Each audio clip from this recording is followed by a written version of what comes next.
Hello అండి అందరికీ welcome back to diamond Sujata's Telugu channel. ఈ వీడియోలో నా స్టైల్లో బెండకాయ పులుసు ఎట్లా తయారు చేస్తానో ఆ ప్రాసెస్ చూపిస్తాను మరియు ఎక్స్ప్లెయిన్ చేస్తాను. ఈ బెండకాయ పులుసుకి కావలసిన ఇంగ్రీడియంట్స్: పావు కేజీ బెండకాయలు నీట్గా వాష్ చేసి పీసెస్గా కట్ చేసుకోవాలి, ఫ్రంట్ బ్యాక్ రిమూవ్ చేసేసి. చింతపండు జ్యూస్ ఇది. నిమ్మకాయ సైజు చింతపండుని వాటర్లో 15 మినిట్స్ సోక్ చేసి ఆ వాటర్ని తీసుకోవాలి. 2 table spoon oil, half table spoon బెల్లం పౌడర్, చిటికెడు పసుపు, సరిపడినంత సాల్ట్, ఒక ఆనియన్ పీసెస్గా తీసుకోవాలి. 2 పచ్చిమిర్చిని ముక్కలుగా చేసుకొని తీసుకోవాలి. కరివేపాకు, సరిపడినంత వాటర్. ముందుగా పెనం హీట్ ఎక్కాక పెనంలో 2 టేబుల్ స్పూన్స్ ఆయిల్ వేసి, ఆయిల్ హీట్ ఎక్కాక ఆల్రెడీ నేను వేసి ఉంచాను, ఆయిల్ హీట్ ఎక్కింది. సో ఇప్పుడు ఆనియన్ పీసెస్, కరివేపాకు, పచ్చిమిర్చి కలిపి వేసేస్తున్నాం.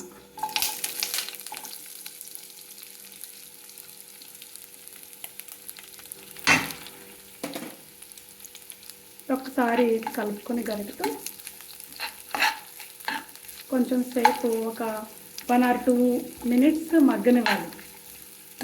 ఇది మగ్గుతుండగా మనకు తెలుసు కదా ఆల్రెడీ టిప్పు, కొంచెం సాల్ట్ వేస్తే తొందరగా మగ్గుతుంది. చిటికెడు సాల్ట్ వేసాను. సో ఆనియన్ పీసెస్ అనేవి తొందరగా మగ్గుతాయి.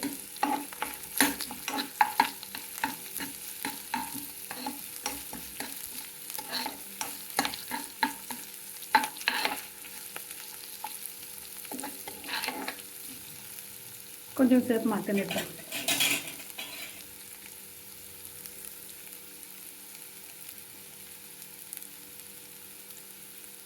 ఇవి కొంచెం గోల్డెన్ బ్రౌన్ వచ్చే వరకు మగ్గనిచ్చి, మగ్గాయి అనుకున్నాక తర్వాత బెండకాయ ముక్కల్ని వేసేద్దాం.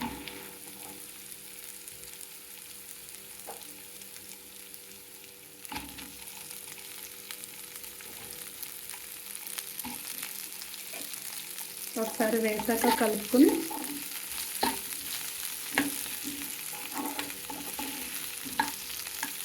ఈ బెండకాయ వల్ల తినడం వల్ల ఉపయోగాలు ప్రీవియస్ వీడియోలో ఎక్స్ప్లెయిన్ చేశాను, ఒకసారి వాచ్ చేయండి ఆ వీడియో.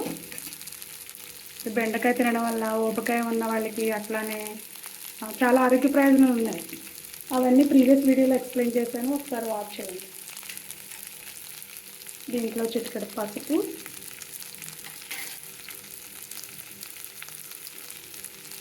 చిటికెడు సాల్ట్ యాడ్ చేశాను. దీని ఇట్లా కొంచెం సేపు మగ్గనిచ్చి, ఇది మగ్గడానికి దీన్ని లిడ్ క్లోజ్ చేసి పెట్టేద్దాం.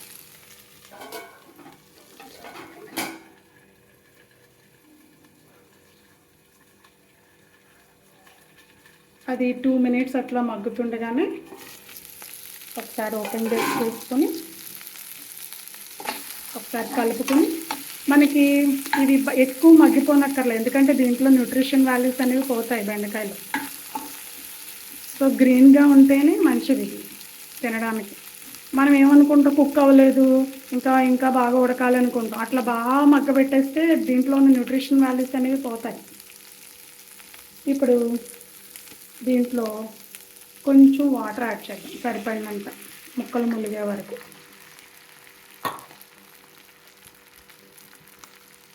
తర్వాత స్టవ్ని హై ఫ్లేమ్లో పెట్టుకొని దీన్ని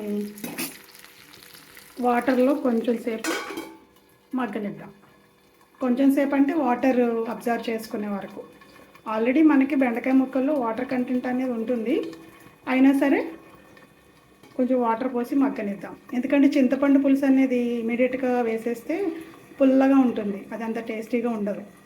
సో ఫస్ట్ వాటర్లో కొంచెం సేపు బెండకాయ ముక్కల్ని మగ్గనివ్వాలి. అవి కొంచెం ఉడికే స్టేజ్కి వచ్చాక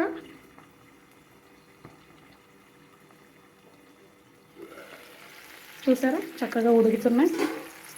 ఉడుకుతుండగా వాటర్లో